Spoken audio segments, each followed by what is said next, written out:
Ganga versus मंगा। एक दिन मंगा घर पर बैठकर टीवी देख रही थी। इतने में उसका फोन बजा। अरे, इस वक्त फोन कौन कर रहा है? ऐसा सोचते हुए उसने फोन उठाया। हेलो, उसने कहा। इधर फोन पर उसके बचपन की दोस्त लावण्या थी। मंगा, मैं बोल रही हूँ। लावण्या। अरे लावण्या, तू? कितने साल हो गए तुझसे बात किए हुए। कैसी है तू? मैं बिल्कुल ठीक हूँ यार। इस महीने 20 तारीख को मेरी शादी है, तुझे जरूर आना होगा। बचपन में तेरी नाक हमेशा बहती रहती थी। वैसे तुझसे शादी कौन करने वाला है? अभी हम बड़े हो गए हैं तो हमें स्टाइल मारना आ गया है, वरना जानती नहीं कि हम लोग कैसे रहते थे। हाँ, अब इन सब बातों का क्या फायदा। चल छोड़ इन बातों को। याद रखना, शादी पर जरूर आना है तुझे। हाँ हाँ, जरूर आऊंगी। खाली हाथ मत आना। याद है बचपन में तू मेहंदी कितने अच्छी तरह लगाती थी? इस बार भी मेरे हाथों में तुझे ही मेहंदी लगानी होगी, समझ गई? हाँ ठीक है। ऐसा बोलकर उसने फोन रख दिया। अभी जाकर सासू माँ को ये बात बताकर परमिशन लेनी होगी। इस तरह सोचते हुए वो गंगा के पास आकर बोली, सासू माँ, 20 तारीख को मेरे दोस्त की शादी है, मुझे जाना होगा। 20 तारीख को? इसका मतलब अभी सिर्फ 3 दिन ही बाकी है। हाँ सासू माँ, वो मेरी बहुत क्लोज दोस्त है, मुझे जाना होगा सासू माँ। हाँ हाँ ठीक है, चली जाना। मंगा ने हाँ बोलकर अपने कमरे में पहुंच जाती है। मुझे सारे इंतजाम जल्दी जल्दी करने होंगे। उसने तो मेहंदी के बारे में बोला था ना, ढूंढना पड़ेगा अब ये मेहंदी यहाँ कहाँ मिलेगी। ऐसा सोचते हुए वो मेहंदी के लिए पूरे गांव में घूमती है, उसे कहीं नहीं दिखाई देता। निराश होकर घर आकर अपने सास के सामने खड़ी हो जाती है। अरे क्या हुआ? सुबह सुबह तो तू बहुत खुश थी कि तुझे शादी पे जाना है, लेकिन अब क्या हुआ? ऐसा चेहरा क्यों लटकाया हुआ है? वो दरअसल सासू माँ, मेहंदी के लिए मैंने पूरा गांव ढूंढ लिया, एक मेहंदी का पेड़ भी नहीं दिखाई दिया। अब मुझे मेहंदी के पत्ते मिलेंगे कहाँ से? हो, बस इतनी सी बात के लिए तूने अपना चेहरा लटका लिया? मेहंदी नहीं मिली तो क्या हुआ, ऐसे ही चले जाना। नहीं नहीं सासू माँ, मेरे सारे दोस्त जानते हैं कि मैं मेहंदी बहुत अच्छी लगाती हूँ। दुल्हन ने भी मुझसे फोन पे यही बोला था कि शादी पे उसके हाथ पर मेहंदी मुझे ही लगानी होगी। अच्छा, तो तू अपने दोस्त को बोलना कि उसके घर के पास कहीं मेहंदी मिल जाए। ये बात नहीं है सासू माँ, मैं उस मेहंदी को बहुत स्पेशल तरीके से तैयार करती हूँ। मैं उस मेहंदी को तभी का तभी नहीं लगा सकती। छी, अब मेरी समझ में नहीं आ रहा कि मैं क्या करूँ।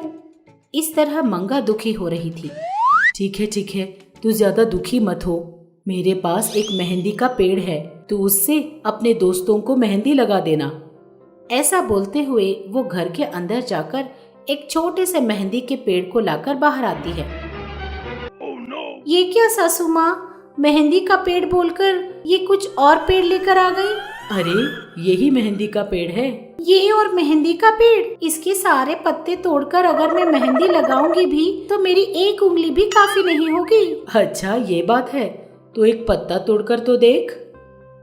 ये बात सुनते ही मंगा ने उस पेड़ का एक पत्ता तोड़ा।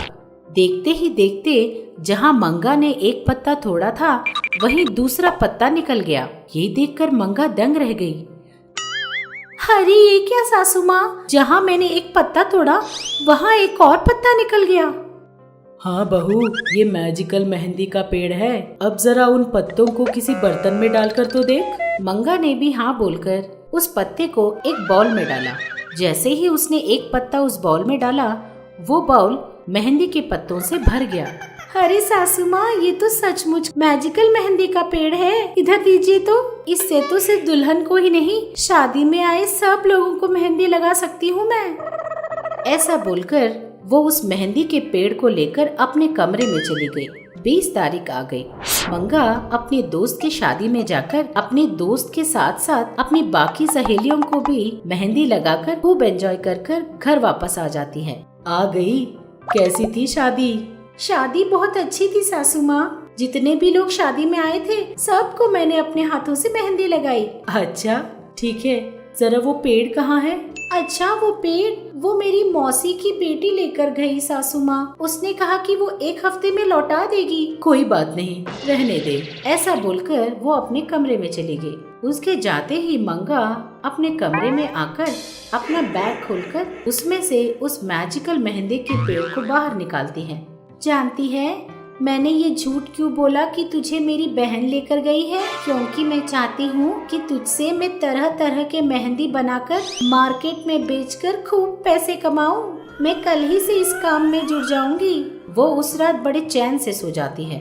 सुबह उठकर उसने अपना काम शुरू कर दिया। अपनी सास गंगा से छुपाकर वो तरह तरह के मेहंदी तैयार करके उन्हें बेचने लगी। जितने भी लोगों ने उस मेहंदी को खरीदा वो लोग बहुत खुश थे कि वो बहुत अच्छे से रच रहा था और रंग भी बहुत अच्छा निखर रहा था। एक दिन इस मेहंदी से लोग जहाँ जहाँ मेहंदी लगाते हैं उनका हाथ निखर जाना चाहिए।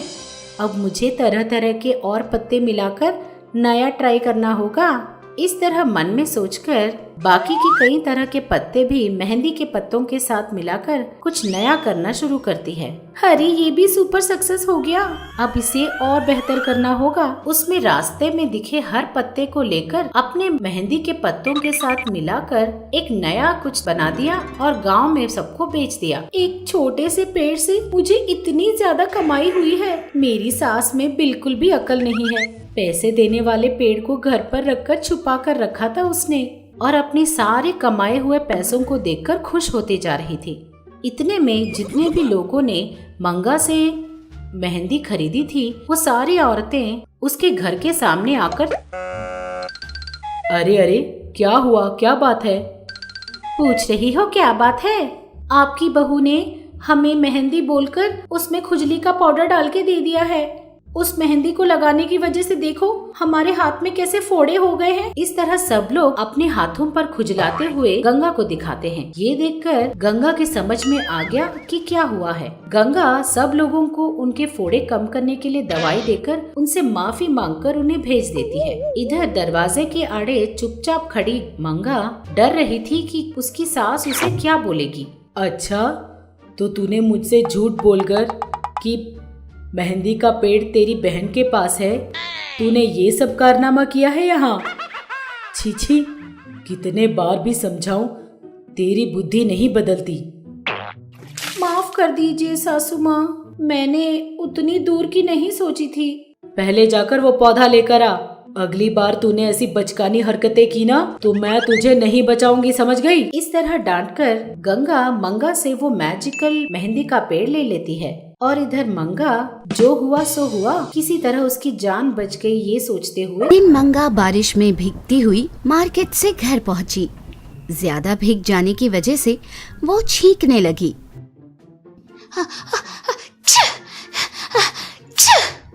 उसे देखकर गंगा ने कहा, ये क्या, छाता लेके गई थी फिर भी भीगते हुए आई हो? तब मंगा ने कहा, अब दरअसल सासू माँ, वो छाता ना हवा में उड़ गया और इस थैली की वजह से मैं संभाल नहीं पाई। ऐसी बात है, रुको मैं तुम्हें अभी एक रेनकोट देती हूँ। कहते हुए अंदर जाती है और अपने पुराने बक्से से एक रेनकोट निकालती है। थोड़ी देर के बाद मंगा को आंगन में सारी चीजें अपने आप उड़ती हुई दिखने लगी। इतने में उसे अपनी सासू माँ की आवाज सुनाई दी। अरे क्यों री, ऐसे क्यों घूर रही हो? बिना इंसान के दिखे सिर्फ आवाज सुनाई देने से मंगा दंग रह गई। आखिर में रेनकोट निकालती हुई गंगा वहाँ उसके सामने आई। अपनी सास को देखकर मंगा चौंक गई। वाह, ये कैसा जादू है सासू माँ, आप तो अचानक साक्षात हवा में से टपक पड़ी। ये तो मेरे मैजिक रेनकोट का कमाल है। इसे जो भी पहनेगा उस पे बारिश गिरना तो छोड़ दो, वो खुद ही गायब हो जाएगा। पर सासू माँ, अगर मेरे ड्रेस से मैचिंग वाली रेनकोट देती ना तो ज्यादा मजा आता। बहू की बात सुनकर गंगा ने अपने आप से कहा, हाय रे मेरी बहू। अगले दिन मंगा उस मैजिक रेनकोट को पहनकर खुशी खुशी घर से निकलती है। सबसे पहले सब्जी मंडी जाकर बहुत सारे फल सब्जी लेती है। बिना किसी इंसान को दिखे हवा में उड़ते हुए उन फल सब्जी को देखकर सब लोग डर गए। उनको और डराते हुए मंगा जोर जोर से हंसने लगी।